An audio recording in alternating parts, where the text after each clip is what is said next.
I'm sitting in the break room of a McDonald's restaurant in Milford, Massachusetts. I'm eating an Egg McMuffin, and I am not happy.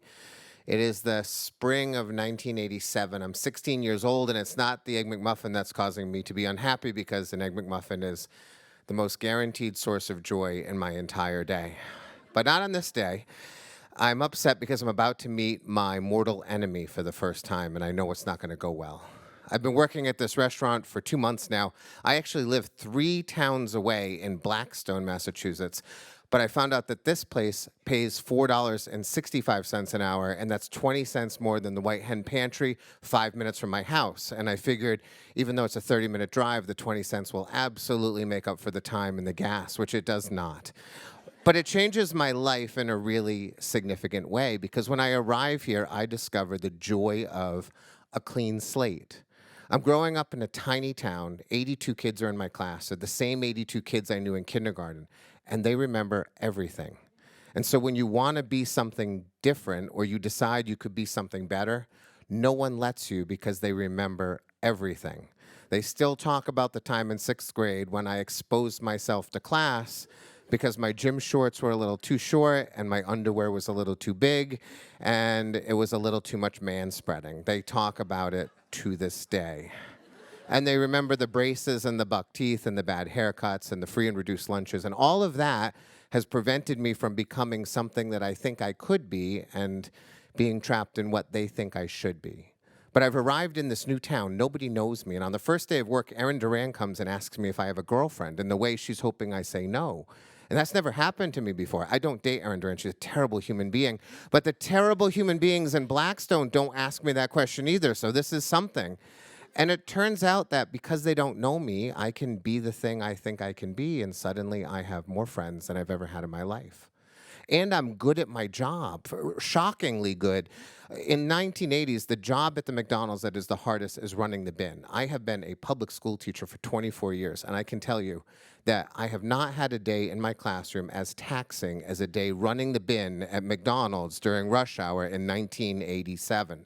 It is coordinating a kitchen full of 16-year-olds and 60-year-olds and convincing them all to do work for you at the same time, and watching a drive-through screen and listening to cash registers and figuring out how much food needs to be here at any moment without causing waste and making sure profit. It's really hard, and for some reason I can hold all this information right here, and I'm good at it, and people respect me for it. But as soon as I got good at it, all I heard was one word: Benji. You're great, but Benji's better.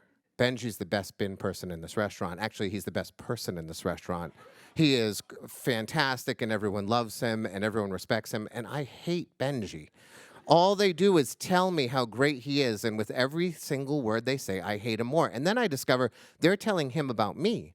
And they're saying how this guy came in, and he might be better than you. They're spreading gossip about me to him, and so we have never met each other, but we hate each other. And so this day, we're coming together for the first time. Our shifts are crossing, and I'm going to meet him. And so I go out into the dining room at the end of my break just to see him because he's already working. And I see him. There's nothing to this guy. Like, he's not that good looking. He's not an athlete. He's got the body of a bass player in a failing high school rock band. He is nothing. But I watch, and a couple minutes later, I realize I'm wrong because he's funny, effortlessly funny. And he's endearing to everyone. He makes the older customers who are waiting for Big Macs actually happy to be waiting for their Big Mac. And the managers love him. And he's good at the bin. Like, he is really good at calling bin. I hate him so much. And because he's doing my job, I have to run for drive-thru today, which is the second hardest job in the restaurant. 80% of the orders go through the window, so 80% of the food will pass through my hands. But that means I need to work with the bin guy the whole time to coordinate and negotiate and make sure everything runs, which means I have to work with Benji. And so for the first hour, we don't talk to each other unless it's about work. And we clearly hate each other. We're not hiding it in any way whatsoever. But unless it has to do with work, I don't say a word. And then after an hour, it gets like awkward, and I start to think maybe he thinks I'm afraid to say something to him. So I'm like, no, I'm going to do something here. And so I go up to him and I say, why are you coming in at 10:30 on a Saturday? What's 10:30? And he says, I watch Saturday morning cartoons, which in 1986 is a thing. All the new cartoons, the Smurfs and the Snorks and Super Friends, they're all out in the morning, and we eat sugar disguised as cereal, and we watch these things. And he says, the gummy bears start at 9:30 and they end at 10, and then I come to work. And he says it without irony or embarrassment. I can't believe it. And so I walk over to the drive-thru, I drop a bag off, and when I come back to the bin, I say, listen to me. Dashing and daring, courageous and caring, faithful and friendly with stories to share. And I take some food and I walk back to the drive-thru.